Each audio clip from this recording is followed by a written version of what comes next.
এই ভিডিওটা দেখার পর সত্যি খুব কষ্ট পেলাম। আগে দেখুন, তারপর কিছু বলে যান। কখনো নিজের চাইতে কাউকে বেশি ভালোবাসতে হয় না, আর কাউকে ছাড়া যে আমরা থাকতে পারবো না এমনটা না। আমি মনে করি একটা সম্পর্কে দুইজনের এফোর্ট দিতে হয়, টান থাকতে হয়, কিছু না সম্ভব, কিন্তু একটু খারাপ লাগবে। আমার এফোর্ট দিছি, লয়াল ছিলাম, চাইছি, কিন্তু আমি মনে করি একটা মানুষ যদি না চায় তাকে আর বিরক্ত করতে হয় না, এফোর্টটা থাকে না।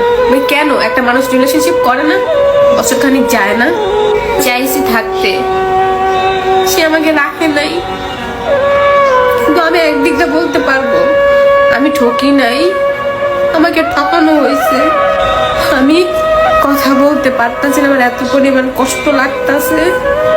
এত কিছু যদি বিন্দু পরিমাণ নিজের জন্য করতাম, আজকে অন্তত ভালো থাকতাম। কারোর জন্য আমার লাইফ টাইমা থাকবে না। মানুষ এত মেমোরি কিভাবে ভুলে, এত টাইম স্পেন্ড করছে, এগুলো কিভাবে ভাই ভুলা যায়? মানুষ সব সহ্য করতে পারে, কিন্তু ভালোবাসার মানুষের ইগনোর, অবহেলা, তার ব্যবহার, এগুলা যখন দেখে যে না কোনো কিছুই ঠিক নাই, তখন সেই মানুষটা ঠিক থাকতে পারে না। ট্রাই করার পরে, তারে রাখতে যাওয়ার পরেও আমি পারি নাই তারে রাখতে, ধরে রাখতে। ব্যর্থতা ছিল, নয়তো তার ব্যর্থতা ছিল। আমায় ভালোবাসেনি, সে আমাকে ঠকাইছে, কিন্তু ভালো থাকার জন্যই তো ঠকাইছে। আল্লাহ জানি তারে ভালো রাখে। কান্না করছি, পাগল হয়ে গেছি।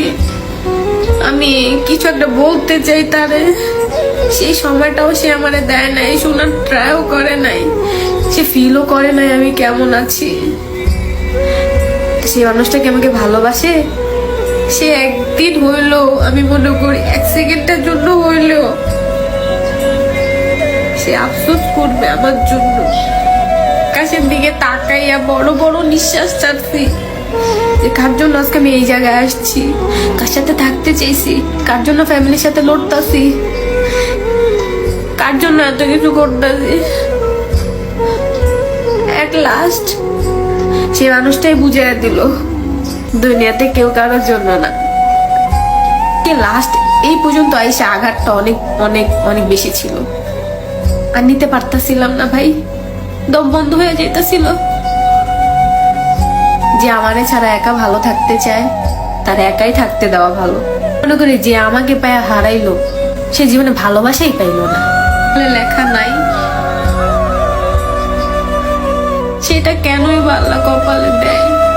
একদিন সে মানুষটাও আফসোস করবো, দেখো কারো কাছ থেকে আঘাত পায় আইসা দিছে, কষ্ট দিছে, বুঝে নেয়, কিছুই করে নেই।